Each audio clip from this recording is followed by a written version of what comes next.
Selamat siang Bapak. Selamat siang. Selamat datang di Pekanbaru Pak. Terima kasih kesediaannya Pak sudah meluangkan waktu untuk berbincang-bincang di siang hari ini.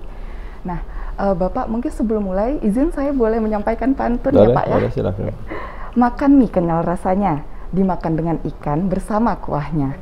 Izinkan kami milenial bertanya, mohon berkenan Pak Bima untuk menjawabnya.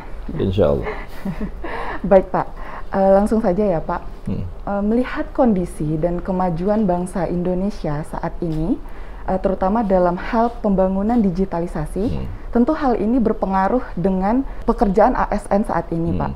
Nah, sebagai bagian dari BKN, kami Kanrek 12 BKN Pekanbaru ini kan terdiri dari generasi Y Pak. Yang mana tentu saja tidak ingin ketinggalan untuk ikut serta dalam mensukseskan visi dan misi negara kita ini. Terutama adanya program pemerintah untuk mewujudkan birokrasi berkelas dunia seperti itu Pak. Nah, terkait hal tersebut Pak, mohon arahannya nih Pak, kira-kira apa ya Pak tips-tips atau yang harus kami lakukan agar tidak ketinggalan kereta dalam menghadapi perkembangan tersebut Pak? Oke. Pertama, generasi XYZ itu kan berdasarkan usia. Sama sekali tidak mencerminkan kemampuan atau kinerja dan adaptasinya terhadap teknologi. Ya. Memang yang generasi X itu mungkin karena mereka terbiasa dengan manual, mereka masih banyak yang menggunakan manual.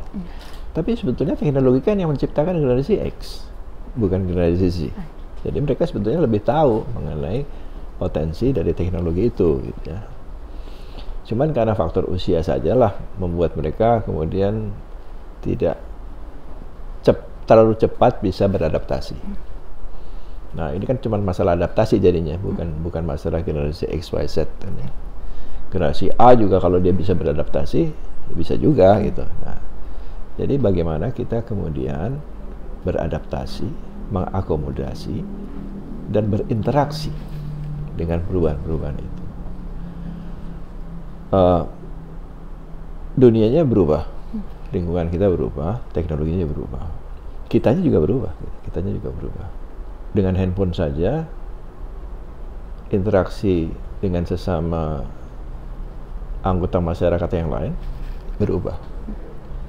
Tidak ada lagi orang yang menelpon secara voice, jarang banget itu voice tuh. Mereka lebih suka menggunakan teks, narasi, ya. Atau tidak ada lagi yang membaca koran, mereka lebih suka .com. Gitu.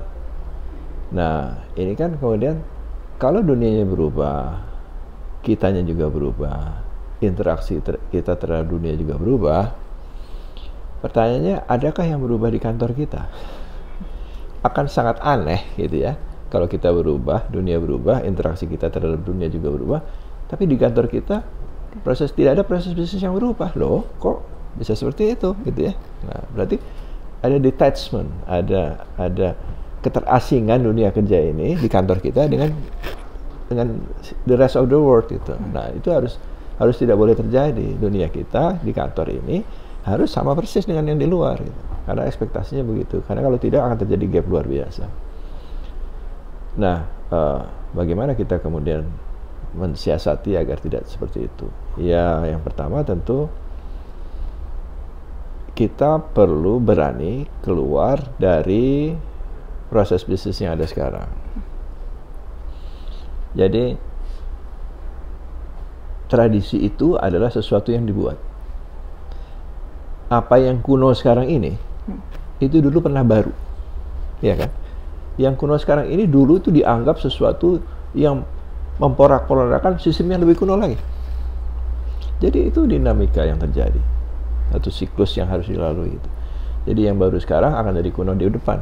Itu selalu seperti itu. Jadi kita tidak bisa mengatakan bahwa yang baru tidak bisa berjalan, pasti bisa itu. Tinggal bagaimana kita kemudian beradaptasi tadi. Beradaptasi, mengakomodasi, dan berinteraksi. Itu salah satu cara untuk survive. Tidak hanya untuk milenial, tapi yang yang kolonial juga harus seperti itu kan. Yang tua-tua juga harus melakukan hal yang sama. Kalau tidak, mereka tidak akan bisa eksis dalam dunia yang baru. Nah, itu yang perlu kita lakukan. Banyak faktor yang akan memaksa kita untuk melakukan perubahan. Change or die, gitu ya. Change or die. Nah, untuk bisa berubah, COVID ini memang untuk saya berkah, ya, berkah. Karena kalau tidak akan terjadi apa yang disebut dengan fable of the boiled frog. Fable of the boiled, hikayat kodok yang direbus. Apa ceritanya? Kodok itu kalau dimasukin panci isinya air dingin, kemudian dipanasin pelan-pelan ya, hangat, suam-suam kuku sampai matang. Karena perubahannya perlahan-lahan, dia nggak diem aja sampai mati direbus gitu ya. Tapi kalau kodok dicemplungin ke air panas, dia lompat keluar gitu. Dia memiliki respons terhadap abrupt change, terhadap perubahan yang seketika gitu. Nah, itu kemudian kalau kita ingin melakukan perubahan, jangan sedikit-sedikit, udah langsung aja, sehingga orang kemudian terpaksa harus berubah. Tidak ada yang bisa berubah kalau dia tetap merasakan kenyamanan itu. Bahkan mati pun dia ya terjadilah gitu ya, kayak kodok itu. Nah, itu jadi kalau kita ingin melakukan perubahan dari diri kita, lakukan secepatnya gitu. Jangan pelan-pelan, bertahap-tahap dulu deh, nggak bisa, nanti balik lagi dia. Karena dia belum mencapai saturated point, titik jenuh. Jadi kalau belajar fisika atau belajar metalurgi, itu belajar kimia, ada titik namanya saturated point. Saturated point itu dia akan merubah sifat kimia dan fisik daripada satu materi. Nah, contohnya baja ya. Baja kalau ditarik sebelum mencapai titik jenuh ini, dilepas dia balik lagi gitu. Itu namanya elastis. Tapi kalau ditarik terus sampai melewati titik ini, dia nggak bisa balik lagi. Itu sifatnya berubah menjadi plastis. Nah, itu yang harus kita lakukan supaya orang nggak balik lagi. Tarik terus sampai dia plastis. Kalau nggak, dia kembali lagi. Nah, jadi kalau ingin membawa perubahan, kita harus pelan-pelan. Saya kok nggak percaya dengan pendekatan seperti itu. Langsung saja berubah cepat, break gitu ya. Kaget mereka, iya gitu, pasti. Tapi mereka sudah tidak punya ruang untuk kembali ke yang lama gitu. Nah, ini perlu keberanian untuk itu. Manajemen selalu ada risikonya. Jadi kalau Anda ingin melakukan perubahan, lakukan secepat mungkin, sederastis mungkin. Ya. Baik, terima kasih Pak. Nah, menyambung jawaban Bapak tadi, agar proses adaptasi itu lebih cepat, kira-kira nih Pak, dukungan seperti apa ya Pak yang bisa diberikan kepada kami untuk segera beradaptasi dengan kondisi tersebut Pak? Kita selalu berharap ada perubahan environment yang menyenangkan untuk kita berubah. Tidak selalu begitu. Jadi kalau kita menunggu ada SOP baru, ada pimpinan baru, ada teknologi baru yang akan membuat kita berubah, terlalu mahal dan tidak ada jaminan bisa berubah. Yang paling cepat dan paling efektif adalah kalau kita yang berubah, ya kan? Nah, kalau kita berubah itu jauh lebih mudah. Nah, tapi pertanyaannya, apakah saya bisa mengubah mindset seseorang? Jawabannya apa? Tidak mungkin kan? Atau pertanyaannya dirubah, siapa yang bisa merubah mindset saudara? Kita sendiri. Jadi kan harus dari dalam diri kita, ya, harus dalam diri kita. Nah, kalau kita bisa mengubah diri kita, bekerja dari hati, sepenuh hati, gitu ya, itu kita akan berubah sendiri, gitu. Nah, memang perubahan itu masih bersifat informal, unstructured. Perubahan unstructured itu bisa cepat, tetapi dia tidak lestari, tidak permanen. Nah, yang membuat permanen adalah tadi, SOP, sistem kerja. Jadi dua-duanya harus ada.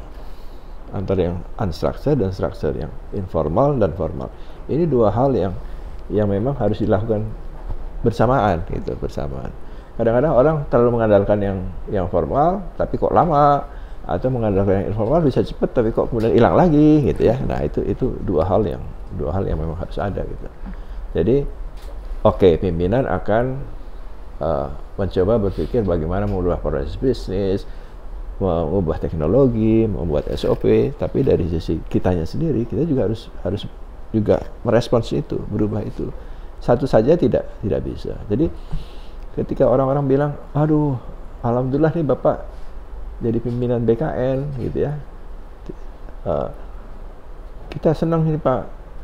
Saya bilang, oh enggak, yang akan melaksanakan bukan saya, yang akan melaksanakan Anda gitu.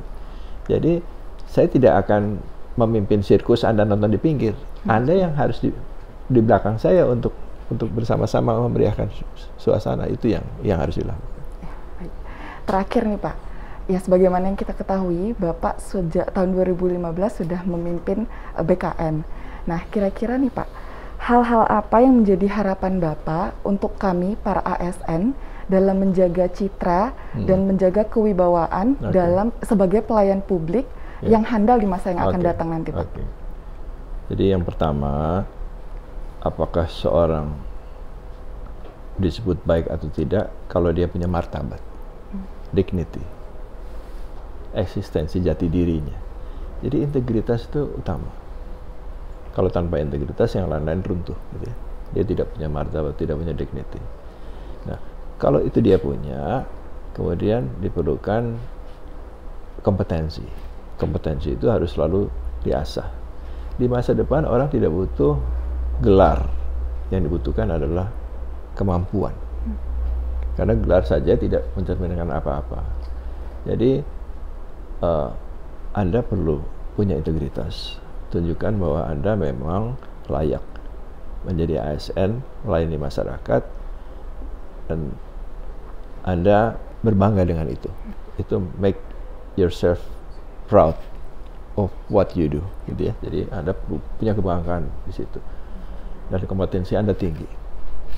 Jadi selalulah menjaga integritas, selalulah meningkatkan kompetensi. Itu Anda akan membuat path sendiri, akan membuat alur sendiri gitu ya, tidak mengikuti orang. Jadi belum tentu yang orang lain lakukan akan fit, belum tentu apa yang menjadi kebiasaan selama ini masih relevan gitu ya. Kita harus menciptakan tata cara baru, menciptakan jalur-jalur baru, path yang baru yang lebih sesuai dengan apa yang kita lakukan dan akan kita tuju sekarang. Jadi masing-masing harus mulai baik sendiri-sendiri maupun secara bersama-sama meningkatkan kompetensinya, menjaga integritasnya. Akan lebih baik lagi kalau bersama-sama karena akan menjadi lebih mudah. Kalau sendiri itu effortnya menjadi lebih besar. Kalau ada kolaborasi, itu effortnya menjadi lebih ringan untuk masing-masing. Ya, saya kira itu. Ya, baik. Terima kasih banyak Bapak sama-sama atas arahan dan pencerahannya ini. Insya Allah akan jadi acuan bagi kami dalam menjalankan profesi sebagai seorang ASN. Sehat selalu Bapak. Terima kasih. Baik.